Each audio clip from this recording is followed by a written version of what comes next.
রেসিপিতে তোমাদের স্বাগতম। তো বন্ধুরা, আজকেও এসে গেছি প্রতিদিনের মতো একটা রেসিপি নিয়ে।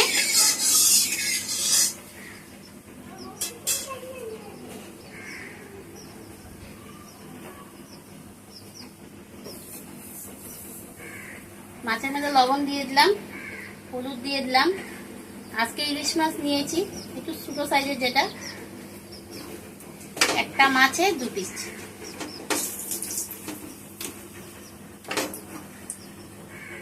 লবণ হলুদ খুব ভালো করে মাছে মেখে নিলাম।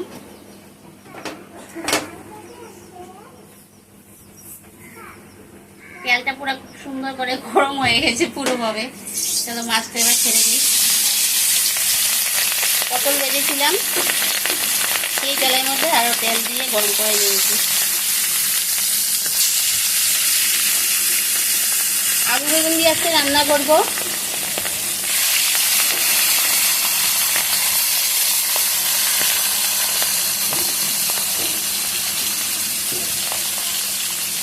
মাছটা ছোটো হলে কি হবে, মাছটার স্ট্যান্ডটা সুন্দর আছে।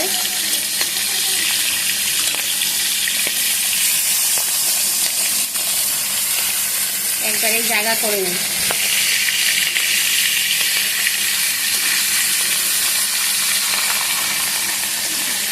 ইলিশ মাছ তো বেশি লাল লাল করে ভাজবো না, হালকা করে ভাজবো।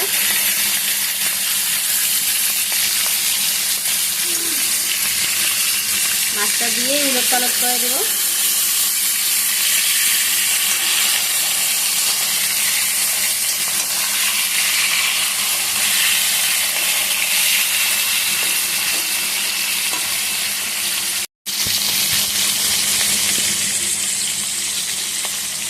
বললাম না, মাছটা বেশি ভাজবো না, হালকা করে ভাজবো।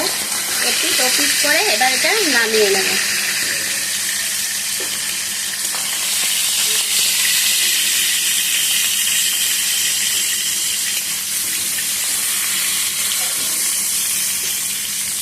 গন্ধটা খুব ভালো বেরিয়েছে, আর দেখো মাটির থেকে তেলটাও কিন্তু ভালো বেরিয়েছে।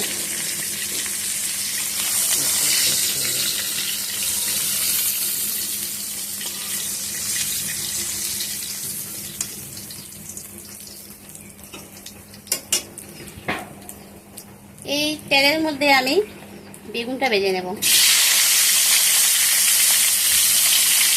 অল্প লবণ দিয়ে আর অল্প হলুদ দিয়ে বেগুনটা একটু হালকা করে ভেজে নেব, যাতে বেগুনটা ভেঙে না যায়।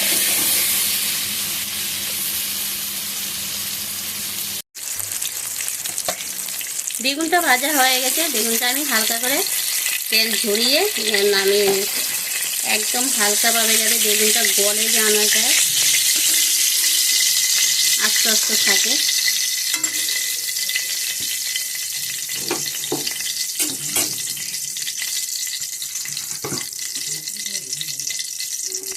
এই তেলের মধ্যে দেখো আমি কালো জিরা ফোড়ন দিয়ে দেবো।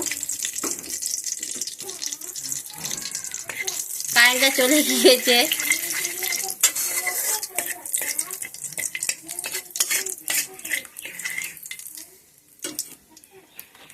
এবার এর মধ্যে আলু দিয়ে দেবো।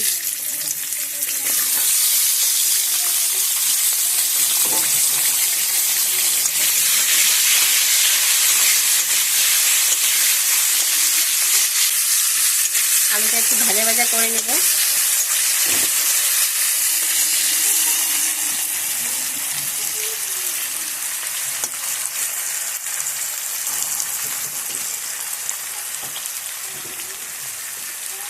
সাথে দিয়ে দিলাম হলুদ,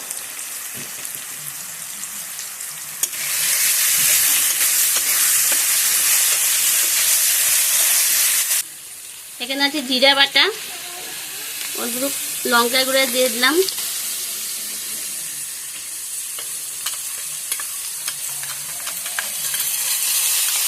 জল দিয়ে গুলিয়ে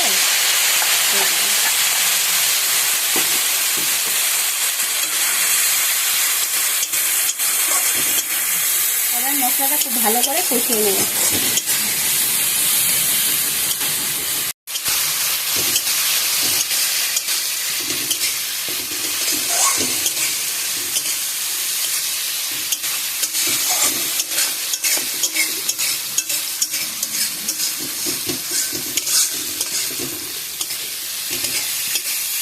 আমি সুন্দর করে কষিয়ে নিয়েছি। আর দেখো মশলার থেকে তেলও ছেড়ে দিয়ে দিয়েছি। এবার পরিমাণ মতো জল দিয়ে দেবো।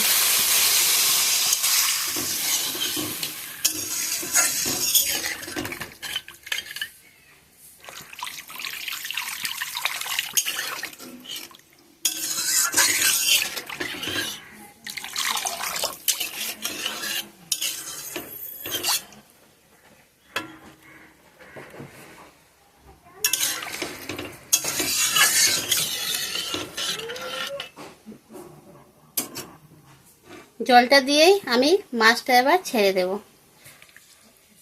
কারণ মাছটা একটু হালকা ভেজেছি তো মাছটা ভালোভাবে সিদ্ধ হবে।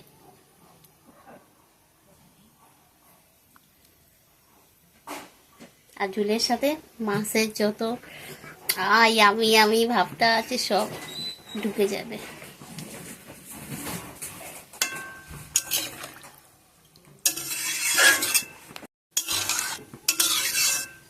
এবার ঝোলটা ফুটে উঠুক।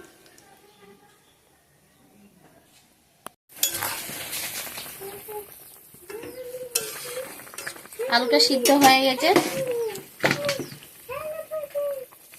এবার এর মধ্যে বেগুনগুলো আমি হালকাভাবে ছেড়ে দেবো।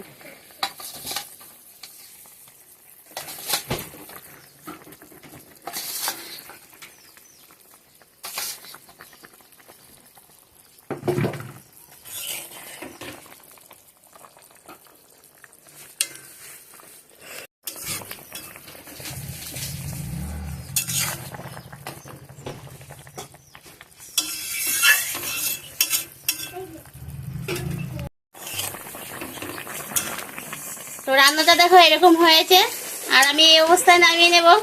তোমাদের কাছে কেমন লেগেছে? যদি ভালো লাগে লাইক করবে, কমেন্ট করবে, শেয়ার করবে। আর যারা এখনো এই চ্যানেলটি সাবস্ক্রাইব করি প্লিজ সাবস্ক্রাইব করে দিও, পাশে থাকা বেল আইকনটা অল করে দিও। আর যারা ফেসবুক থেকে দেখছো প্লিজ আমার চ্যানেলটা ফলো করে দিও আর আমার পাশে থেকো। তো রান্নাটা এরকম হয়েছে দেখো, এই অবস্থায় নামিয়ে নেব। তো আজকের মতো টাটা, বাই বাই।